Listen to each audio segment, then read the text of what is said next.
حاجی کے لیے ایک تو پاسپورٹ ہو گیا، دوسرا حاجی کے لیے اس کا احرام ہے.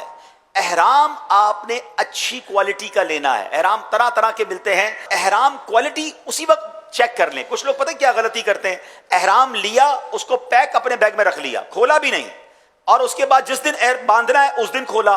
اچھا بعض اوقات تو ایسا بھی ہوتا ہے کہ احرام جو ہے وہ ایئرپورٹ پر جا کر کھول رہے ہوتے ہیں، اب پتہ چلا وہ میری سائز کا ہی نہیں ہے.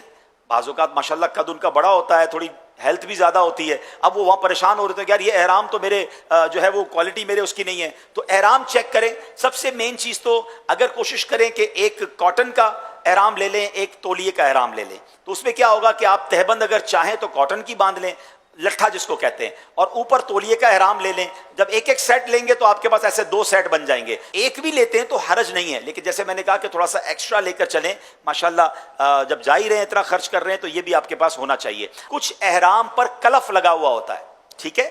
اب جب کلف لگا ہوا ہوگا اور خاص طور پہ لٹھے پر، تو بیسٹ یہ ہے کہ اس کو گھر میں دھو لیں اور اس کو سافٹ کر لیں. بعض اوقات یہ ہوتا ہے نیا احرام پہن لیا، اب وہ کڑک کڑک سا ہو رہا ہے، چلنے میں بھی پرابلم ہو رہی ہے، اور بعض اوقات اس کی وجہ سے ریشز بھی ہو جاتے ہیں، آپ کو ہو سکتا ہے اس کی وجہ سے خارش بھی ہو. تو کلف لگا ہوا کپڑا نارملی جسم پر پہن کر لمبا عرصہ پہننا اتنا آسان نہیں ہوتا، تو اس کو سافٹ کر لے تاکہ آپ کے لیے تہبند باندھنا آسان ہو جائے. دوسری چیز ہو گئی آپ کے چپل، جو 2 پٹی کے چپل. دیکھیں احرام میں آپ نے ہوائی چپل پہننے ہیں، آپ نارمل شوز اور چپل باقی دنوں میں تو پہن سکتے ہیں، مگر جب آپ احرام کی نیت کر لیں گے تو آپ نے بہترین چپل لینے ہیں. یاد رکھیے چپل میں کنجوسی مت کیجیے گا. یہ ایسا تجربہ ہے کہ جس نے چپل کا ناقص لے لیے نا، اور چپل نے اس کو کاٹ لیا، ایک بار زخم ہو گیا آپ کے پیر پر، اب یہ پورا سفر اس زخم کو لے کر آپ چل رہے ہوں گے.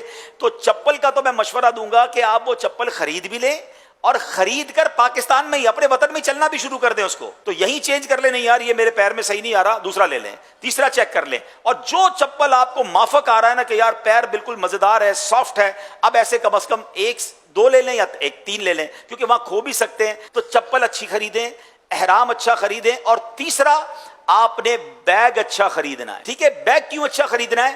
پہلے آپ یہ ایزیوم کریں، پہلے آپ یہ سوچیں کہ ایسا بیگ خریدنا ہے کہ میرا پورا سامان بھرنے کے بعد اس بیگ کو اٹھا کر کوئی 12 بار پھینکے تو وہ بیگ زندہ رہے گا کہ نہیں؟ ایسا بیگ، کیونکہ آپ کہیں گے کون پھینکے گا میرے بیگ کو، بھائی میں تو سینے سے لگا کے رکھوں گا.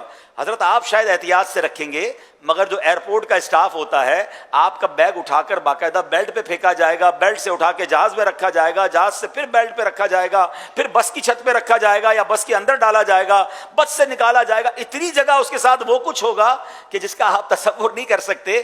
تو بیگ اگر آپ کا مضبوط نہیں ہے اور اس کا ہینڈل ٹوٹ گیا، اس کی زپ ٹوٹ گئی، تو پھر آپ پھر بڑی تکلیف میں آ جائیں گے. تو یہ 3 چیزیں بیسٹ لینی ہیں. چوتھے نمبر پر بیگ لیتے وقت، یہ بیگ بھی ہم دکھاتے ہیں آپ کو، بیگ میں بھی کیا کرتے ہیں، غلطی کرتے ہیں لوگ. اچھا یہ اب ٹرالی بیگ تو سب کے بہت مشہور ہیں. اب دیکھیں ٹرالی بیگ میں بھی آپ نے یہ 4 پہیے والا بیگ لینا ہے. کوشش کریں، یہ دیکھ رہے ہیں 4 پہیے. اس کا فائدہ پتہ کیا ہے؟ اگر 2 ویلر بیگ ہوگا تو آپ اس کو یوں چلائیں گے نا تو آپ کے ہاتھ پہ بوجھ آ رہا ہوگا. اگر 20 کلو کا بیگ ہے تو آپ کو مشکل ہوگی چلانا، لیکن اگر 4 پہیوں والا بیگ ہے تو جیسے آپ چل رہے ہیں آپ کے ساتھ یہ بھی چل رہا ہوگا، تو بہت سکون کے ساتھ آپ اس بیگ کو لے کے ٹریول کر سکیں گے. تو کوشش کیا کریں بہترین بیگ 4 ٹائر والا لیں.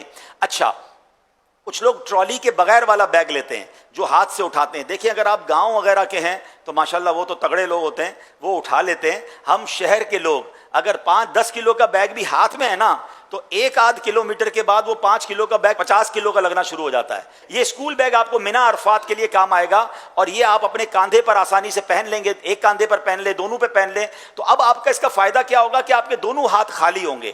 بیگ کمر پر ہے، آپ کے ہاتھ خالی ہیں، آپ نے تسبیح پڑھنی ہے، آپ چل رہے ہیں، آپ بڑے ریلیکس ہوں گے. ہاتھ میں مینا عرفات کا بیگ لے کے جائیں گے تو وہ بھی آپ کے لیے ڈیفیکلٹ ہو سکتا ہے. اچھا اسکول بیگ میں بھی ایک کوشش کریں کہ بیگ ایسا لیں جس کے جو کاندھے ہیں نا اس پہ فوم لگا ہوا ہو. کچھ لوگ رسی والا بیگ لیتے ہیں کہ دونوں طرف رسی. ٹھیک ہے، اب اس کا بھی تجربہ کیا ہوا کہ جب رسی والا بیگ لیا اور اس میں وزن ہے پیچھے، تو تھوڑی دیر بعد یہ رسی بھی آپ کو چبھنے لگے گی. تو جب یہ سافٹ ہوگا تو یہ آپ کو تکلیف نہیں دے گا. تو انشاءاللہ آپ یہ دیکھیں نا، آپ کہیں گے یار یہ مہنگے مہنگے خرچے کروا رہے ہیں، اس نیت سے لیں کہ انشاءاللہ ان تمام چیزوں کے ساتھ کم از کم 12 بار مدینے جاؤں گا انشاءاللہ. تو یہ پھر کام آ جائے گا، آپ کے ساتھ بار بار جائے گا. تو خرچہ یہ آپ کو وصول ہے، ورنہ یہ وہ کنجوسی ہے کہ جس کی وجہ سے آگے جا کے ڈیفیکلٹی ہو جائے گی. تو یہ 3-4 چیزیں بیسٹ لینے کی کوشش کریں.